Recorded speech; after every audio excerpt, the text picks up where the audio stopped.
Inside America's Boardrooms, the informational show for board members and corporate secretaries. Brought to you with knowledge partners NASDAQ, the Center for Audit Quality, and PwC.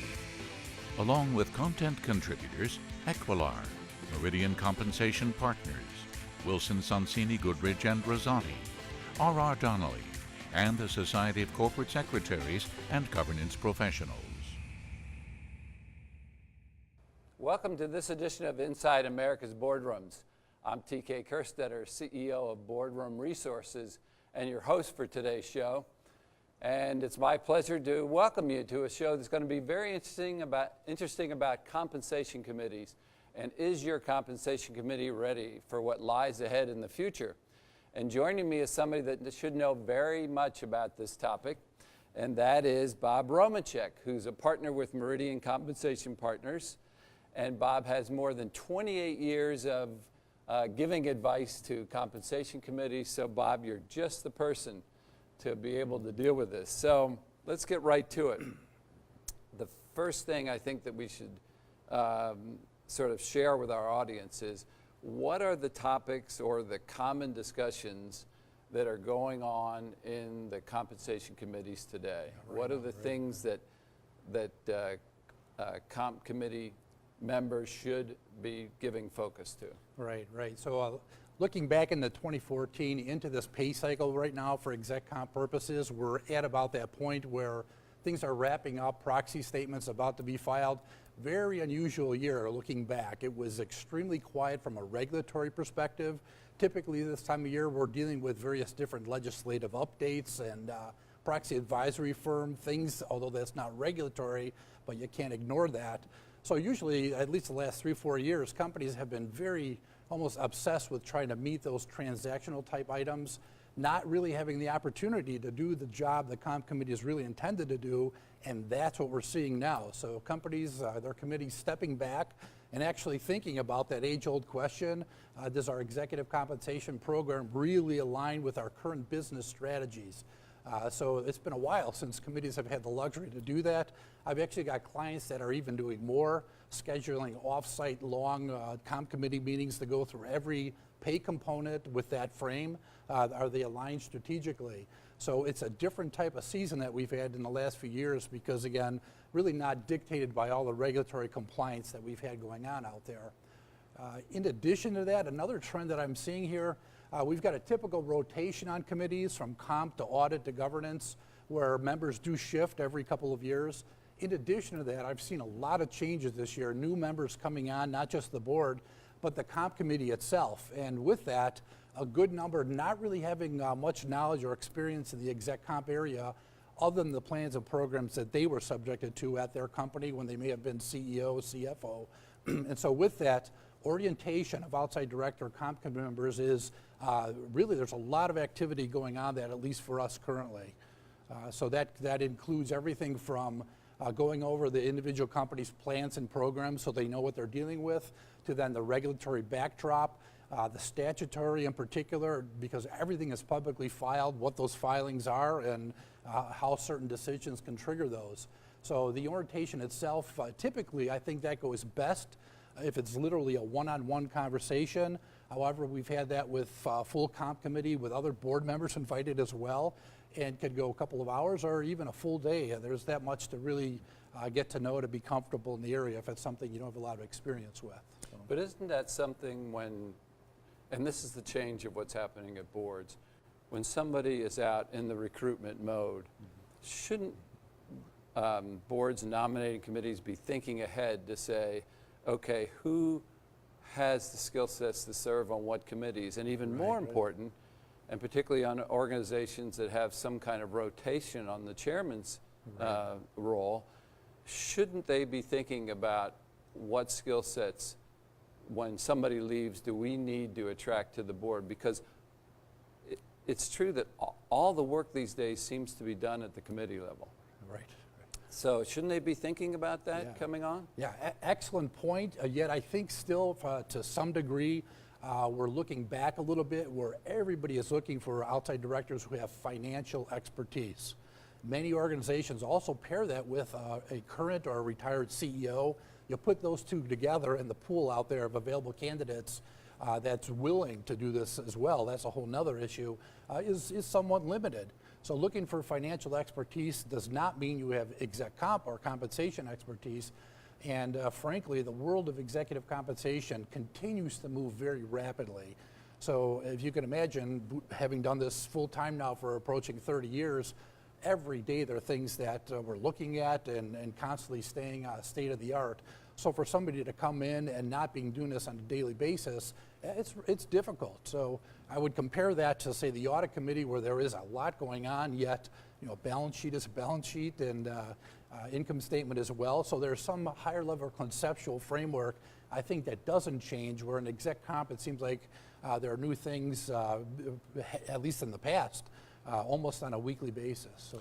Well, I have to admit that for you to come on air and say that it's been a quiet year is sort of unusual for the compensation space.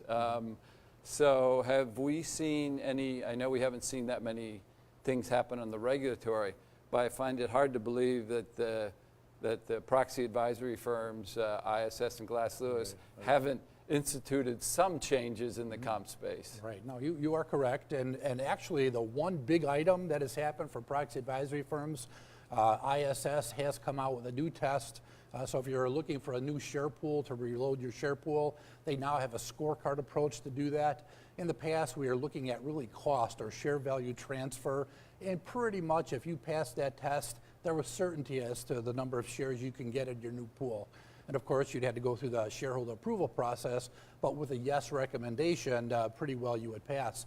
Now, although this share value transfer is still part of the test, there are two other components that they've added, much more detail, much more uncertainty as whether you're going to get a passing grade or not. And in my experience, I've had situations where, although the cost test was passed, the other two, where there are particular design parameters that the proxy advisory firms are looking for, there's actually horse trading going on. So if you, for example, went with eliminating discretion in the event of termination, you'd get a few $100,000 more. And liberal share counting, a very big issue, that was worth things. Moving to a double trigger on equity versus single trigger, that also gets you more shares. So it's much more subjective, hard to predict at this point. But that was the one big change this year for proxy advisory firms. So if you're not going for a new share pool, then it actually was pretty quiet from a shareholder perspective. So you're telling me that they're actually trading. If somebody positively changes their corporate governance, that you have a chance to increase your share pool? Yes, that was my experience, and it was 3 different clients very recently, probably amongst the first filers under this new test. So I think this goes along with these proxy advisory firms, how they've operated in the past, where they're identify particular areas for policy reasons they're trying to change. For example, the prevalence of excise tax gross-ups in the event of change of control is, those are practically gone, and they've shifted off to that now. So they used to be very specific. You'd get a bad grade, and then they had a little bit of a grandfather. So now they've moved to really a holistic review in that area because they've had good success in getting companies to move. So now a couple of things they're focusing on, as I mentioned, really have to do with share pools. And given the fact that you need a yes vote, I think they've got some leverage in doing that. So. Well, let's take a little turn here. I want to ask you about something that just seems to never go away, and I'm not sure that companies still are attending to this like they should, and that's sort of this issue of shareholder engagement. Right.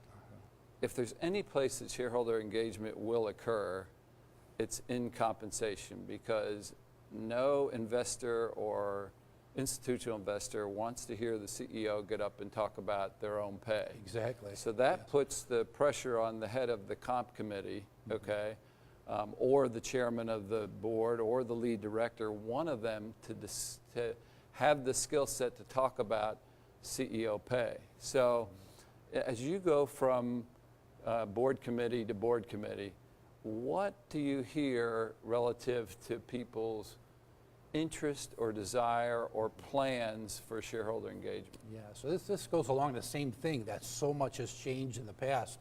If you go back about 5 years ago, it really was unheard of that you'd be doing shareholder outreach and engagement and the area of executive compensation.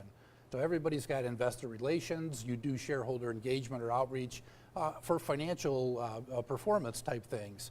And it's only really the last couple of years where executive compensation now has not only become a part of that. This year, what has happened now, a lot of the big shareholder groups, pension funds, institutional investors, literally have staffed up specifically so they can address executive compensation. So to do this outreach now, it's not only become a prevalent practice, it really is a standard component of doing good governance in your due diligence and approving executive compensation program for outside directors, where you really need to do that, not wait till the year is over where you potentially get a negative grade from a proxy advisory firm. You really should be doing this outreach during the year so that in the proxy for that year, you can actually explain what happened and get some positive points for interacting with your larger shareholders. And you're exactly right, they don't want to hear the CEO talk about their own compensation. They also don't want to hear the consultant explaining the rationale for the compensation. So it is the chairman of the comp committee primarily who really needs to lead this. You might have other committee members on the compensation committee who can also help out. The lead director oftentimes plays an important role.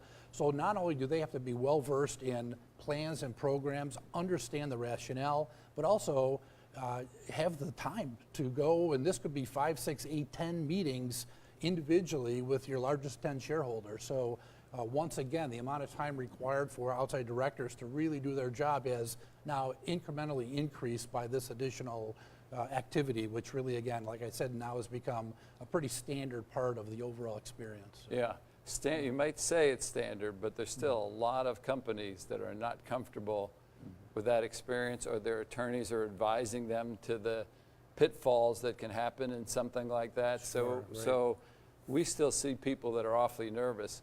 What's interesting is I had the chance to be on a panel with the heads of the ISS and Glass Lewis and representative from Vanguard, and I asked them the question, what was the most important issue if they could get boards to make any permanent change to the way that they did business? And all three said the most important thing that they would want those boards to do is shareholder engagement. For the last 2 years, we have always said that it's the year of shareholder engagement.